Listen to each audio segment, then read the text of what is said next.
വയനാട് മുണ്ടക്കായ് ചൂരൽമല പുനരധിവാസം എത്രയും പെട്ടെന്ന് പൂർത്തിയാക്കുമെന്ന് റവന്യൂ മന്ത്രി കെ രാജൻ. ആദ്യഘട്ടമായ അന്തിമ പട്ടിക ജനുവരി 15-ന് പ്രസിദ്ധീകരിക്കും. 2 ഘട്ടവും പുനരധിവാസത്തിൽ ഒന്നിച്ചായിരിക്കുമെന്നും ആശങ്കകൾക്ക് അടിസ്ഥാനമില്ലെന്നും മന്ത്രി കെ രാജൻ പറഞ്ഞു. പുനരധിവാസവുമായി ബന്ധപ്പെട്ട പ്രവർത്തനങ്ങൾ നടന്നു വരികയാണല്ലോ. പുനരധിവാസവുമായി വന്ന പ്രവർത്തനങ്ങൾക്ക് ഒരു ഇടവേളയും ഉണ്ടായിട്ടില്ല. അതിന്റെ പൂർത്തീകരിക്കേണ്ട നടപടിക്രമങ്ങളുമായി കൃത്യമായി പോവുകയാണ്. ഒന്നും ഒരു തീരുമാനവും ഇരുമ്പുരയ്ക്കല്ല. ഇതെല്ലാം ഒരു ഫ്രെയിംവർക്കാണ്. ഭൂമിയിലേക്ക് കിടക്കുമ്പോഴാണ് ഇതിന്റെ കൃത്യത വരുത്താൻ വേണ്ടി കഴിയുക. 4/11/2024 പുറത്തിറക്കി 1/11/2024 DMDയിൽ രണ്ടാമത്തെ ഫേസ് ഉണ്ട് എന്ന് കൃത്യമായി രേഖപ്പെടുത്തിയിട്ടുണ്ട്. രണ്ടാമത്തെ ഫേസിന്റെ SOP ഇല്ല. അത് ഇന്ന് തന്നെ പുറത്തിറക്കും. വയനാട് കളക്ടറേറ്റിൽ നടന്ന അവലോകന യോഗത്തിനു ശേഷം മാധ്യമങ്ങളോട് സംസാരിക്കുകയായിരുന്നു റവന്യൂ മന്ത്രി കെ രാജൻ.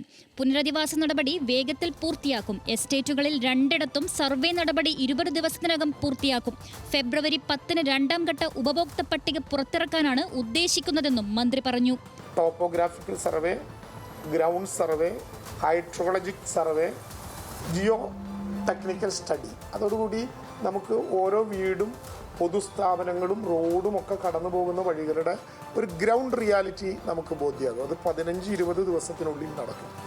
ഇതേ ദിവസം തന്നെ സൈമുൾട്ടേനിയസായി നമുക്ക് സോയിൽ ടെസ്റ്റ് നടത്താനുള്ള സൗകര്യങ്ങൾ കൂടി ബന്ധപ്പെട്ടവരോട് നടത്തണം എന്ന് ULCCയോട് ഇന്ന് നിർദ്ദേശിക്കുകയും ചെയ്തിട്ടുണ്ട്. ഈ 2 കാര്യങ്ങളും നടക്കുന്നതോടൊപ്പം തന്നെ നമ്മുടെ ഭൂമി ഏറ്റെടുക്കുന്നതുമായി ബന്ധപ്പെട്ട് നഷ്ടപരിഹാരം കൊടുക്കേണ്ട LARR 2013 അനുസരിച്ചിട്ടുള്ള തുക എത്ര എന്ന് നിശ്ചയിക്കാൻ ഉള്ള റവന്യൂ സർവേ ടീമിൻ്റെ പ്രവർത്തനങ്ങളും ഇതേ ദിവസം തന്നെ 20 ദിവസത്തിനുള്ളിൽ തന്നെ സൈമുൾട്ടേനിയസായി നടത്തി പൂർത്തീകരിക്കാൻ കഴിയുന്ന വിധത്തിലൊരു പരിപാടി തയ്യാറാക്കിയിട്ടുണ്ട്. അത് വരുമ്പോൾ എത്ര ഭൂമി ഏറ്റെടുക്കാൻ കഴിയും എന്ന കാര്യത്തിൽ ഒരു അവസാനത്തെ കണക്ക് നമുക്ക് ലഭ്യമാകും.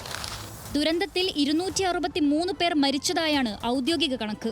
ഇനി കണ്ടെത്താനുള്ളത് 35 പേരെയാണെന്നും കാണാതായവർക്ക് വേണ്ടിയുള്ള മരണ സർട്ടിഫിക്കറ്റ് ലഭ്യമാക്കാൻ നടപടി ആരംഭിച്ചെന്നും മന്ത്രി വ്യക്തമാക്കി.